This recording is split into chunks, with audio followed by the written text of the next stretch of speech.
after a disastrous month for the Prince of Wales and the Duchess of Cornwall, during which hostility towards them both has mounted like a tidal wave, there now comes the knockout blow of a poll conducted by Norstedts revealing that 67%, more than two-thirds of the British people, are opposed to Camilla becoming Queen. Even more damagingly, a poll conducted by ICM found that 51% now want Prince William to become the next king, with only 22% backing Charles to succeed his mother when she dies. The fact that these overwhelmingly negative reactions come now, despite a long and intensive campaign by supporters of Charles and Camilla to improve the standing of both, shows how profoundly public opinion has been affected by media coverage of the approaching 20th anniversary of Princess Diana's death.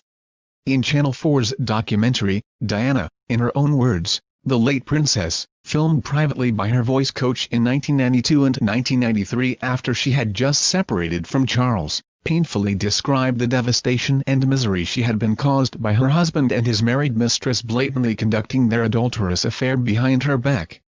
Diana revealed that her husband's unfaithfulness destroyed her feelings of self-worth and contributed to the bulimia from which she suffered. And that Charles, when challenged by her, merely responded, "I refuse to be the only Prince of Wales never to have a mistress."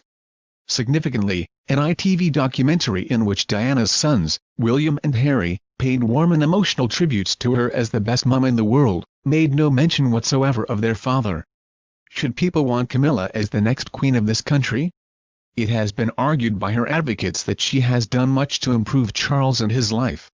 Yet, judging by the polls, people are still far from convinced by her. The public's earliest recollections of Camilla were riding out to engage in blood sports, grinning at photographers and announcing, "If you're not careful, I'll hit you with my bullwhip." They remember that after Diana's death, Camilla displayed such little tact that she allowed herself to be installed as resident maitresse and titter in a royal palace at taxpayers' expense, a palace occupied for 50 years by the beloved Queen Mother, a woman who all her life put the good of her country, the reputation of the monarchy, and the wishes of the people before all else. In 2005, when it was announced that she and Charles would finally marry, we were told that Camilla would be known as the Duchess of Cornwall, rather than assuming the title of Princess of Wales. Quite obviously Charles's advisers feared a public outcry if she was given the rank of the woman she had so ruthlessly supplanted. We were also told that when Charles became king, Camilla would not take the status of queen but would be known as the princess consort, a fiction which Clarence House is still maintaining up to the present. This was yet another attempt at damage limitation, undermined when it was officially confirmed that whoever marries the king becomes ipso facto the queen.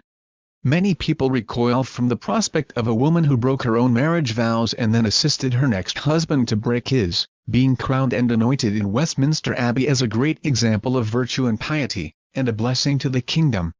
Now come these devastating polls. Statistics, of course, can always be challenged. But at the end of the day, no matter how hard those surrounding the heir to the throne and his second wife may battle to sanitize them, certain truths remain inescapable. Camilla willfully persisted in an adulterous liaison which she knew perfectly well could only result in the destruction of another woman's marriage.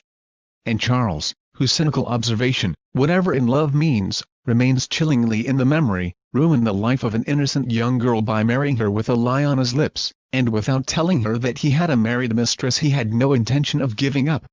Neither of these things is ever likely to be forgotten or forgiven by the vast majority of the British people.